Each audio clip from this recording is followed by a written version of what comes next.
창세기 36장은 에서의 족보를 다루고 있습니다. 어제 본문이 1절에서 9절에 보면 에서가 가나안 여인들과 결혼해서 낳은 그 아들들의 이름을 언급하고 있고, 이어서 에서가 가나안 땅을 떠나 세일산에 거주하게 된 배경에 대해서 언급을 했다면, 오늘 본문인 9절로 19절에 보시면 어제 나왔던 그 이름이 다시 한번 언급되면서 에서의 세 아내 아다, 바스맛, 오홀리바마, 이 세 아내로부터 태어난 아들들과 또 족장들의 이름의 명단이 쭉 19절까지 기록되어 있는 것을 볼 수 있습니다. 그리고 본문 20절에서 30절까지는 그 에서가 그 세일에 갔을 당시에 그 세일에 거주하고 있던 그 세일의 원주민들 호리 족속의 명단이 등장하고 있습니다. 이 명단에서 주목할 점은 25절입니다. 아나의 자녀는 디손과 오홀리바마니 오홀리바마는 아나의 딸이며라고 되어 있습니다. 여기 등장하는 오홀리바마는 누구인가? 바로 에서의 아내입니다. 여기서 알 수 있는 것은 에서가 세일산으로 갔을 때 세일산에 살고 있던 이 호리 족속과도 결혼했다는 것을 알 수가 있는 것이죠. 에서는 이처럼 가나안 여인과 결혼했을 뿐만 아니라 그 세일산에 살고 있던 호리 족속과도 결혼했다는 것을 알 수 있습니다. 본문에는 3명의 여인만 이렇게 기록이 되어 있지만 학자들에 따라서는 더 많은 아내가 있었을 것이다라고 보기도 하는데, 에서는 어쨌든 그 땅의 여인들과 다양한 이방 여인들과 결혼하며 그들과 융합하고 그들에게 동화되며 살았다는 것을 우리가 여기서 한번 미루어 볼 수 있습니다. 이런 모습은 아브라함과 이삭이 결혼에 있어서 신중했던 것과는 분명히 다른 모습이에요. 아브라함은 그 아들 이삭을 결혼시킬 때 어떻게 했나요? 종을 먼 곳까지 보내면서 이 가나안 여인과 내 아들 이삭을 결혼시켜서는 안 된다라고 했던 것을 우리가 살펴본 바 있고요. 이삭도 마찬가지입니다. 야곱을 물론 에서가 죽이려고 했기 때문에 보낸 것도 있겠지만 야곱을 보내면서 이삭은 이 땅 가나안 여인들과 결혼하지 말아라. 그리고 외삼촌의 바단 아람으로 가서 외삼촌의 딸들과 결혼해라라고 할 만큼 이 자녀들이 가나안 여인과 결혼하지 않는 것에 있어서 굉장히 신중하고 이렇게 예민한 모습을 보였던 반면에 오늘 본문에 나오는 이 에서는 그렇지 않았다는 거죠. 그 땅의 여인들과 결혼하고 또 세일산에 갔을 때 세일 땅에 있던 호리 족속의 딸과 결혼을 하는 이런 모습을 보여줍니다. 이것은 에서가 하나님의 계획에는 무관심했음을 보여주는 것이죠. 에서가 이렇게 한 것은 처음이 아닙니다. 장자권을 팥죽 한 그릇에 팔아 넘겼던 것도 그가 장자의 명분을 가볍게 여겼다 이렇게 되어 있죠. 먹고 마시고 일어나 갔으니 이렇게 4개의 그런 동사를 통해서 모습을 통해서 에서가 장자의 명분을 너무나 가볍게 여겼다. 하나님의 계획과 언약 이런 것에는 전혀 무관심한 에서의 모습을 보여주었죠.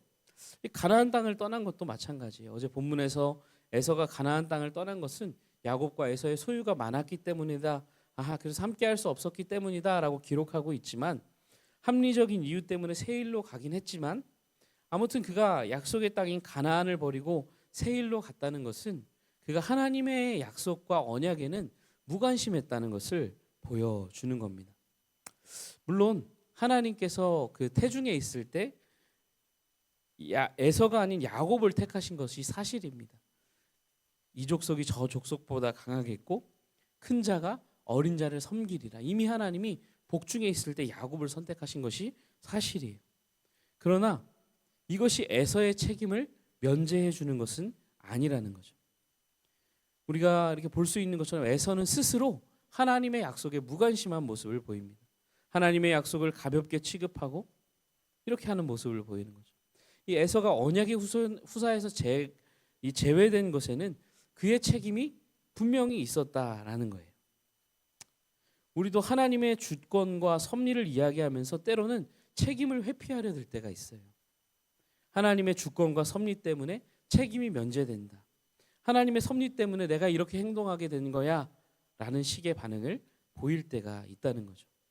출애굽기에도 보면 이 하나님의 섭리와 인간의 책임의 긴장이 그 바로의 모습을 통해 드러나죠. 하나님이 바로를 완악하게 하셨다, 강팍하게 하셨다라는 말씀이 나오지만, 그렇다고 해서 바로가 그렇게 완악하게 살아가고 강팍하게 살아갔던 그 책임이 면제되지는 않는다는 거예요. 이런 긴장 관계가 성경에는 그대로 나타나 있습니다.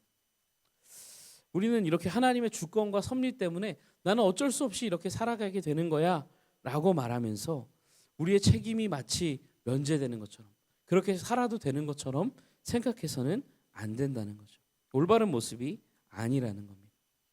우리는 하나님의 절대적인 주권과 섭리를 인정함과 동시에 우리의 책임이 면제되지 않는다는 사실 또한 기억해야 되는 거예요. 이게 성경에 둘 다 나와 있는 겁니다. 그렇기 때문에 우리는 이 사실과 긴장관계를 기억하면서 우리는 우리가 해야 할 오늘의 책임과 의무를 다해야 하는 것이죠. 에서처럼 행동해서는 안 됩니다. 하나님의 언약과 그 약속을 하찮게 여기는 에서처럼 자신의 이익과 실리에 따라 살아가고 가나안 여인과 동화되고 세상과 동화되고 하나님의 약속을 쉽게 떠나버리는 그런 삶을 살아서는 안 된다는 거죠. 우리의 모습은 어떻습니까? 우리는 하나님의 약속과 언약을 가볍게 여기고 하늘에 속한 것을 가볍게 여기고 이 땅의 유익만을 쫓아 살아가고 있지는 않습니까?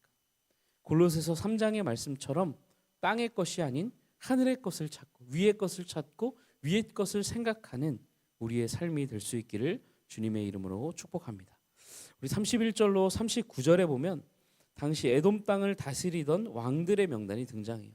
이 왕들의 명단을 시작하면서 31절은 이런 말씀을 하고 있습니다. 이스라엘을 자손을 다스리는 왕이 있기 전에 에돔 땅을 다스리던 왕들은 이러하니라. 그러니까 이스라엘의 왕이 있기 전에 사울이 그 초대 왕이잖아요. 그래서 사무엘서에 가면 이제 그때 돼서야 이스라엘 백성들에게 왕이 세워지는데 그 이전부터 훨씬 전부터 에돔 땅에는 왕이 있었다라고 하면서 왕들의 명단이 이렇게 쭉 언급되고 있는 겁니다. 이 에서가 세운 나라는 이스라엘보다 어떻게 보면 앞서갔어요. 앞서가는 모습을 보여줍니다. 세상은 늘 교회와 성도보다 무언가 앞서가는 것처럼 보이고 세련되어 보이죠. 근데 중요한 것은 그런 게 아니죠. 이스라엘보다 앞서갔던 이 에돔의 결국은 어떻게 되나요? 선지서들에 보면 에돔은 하나님의 징벌을 받게 되는 모습으로 드러나게 되는 겁니다. 세상의 세련됨과 화려함이 늘 좋은 것만은 아니에요.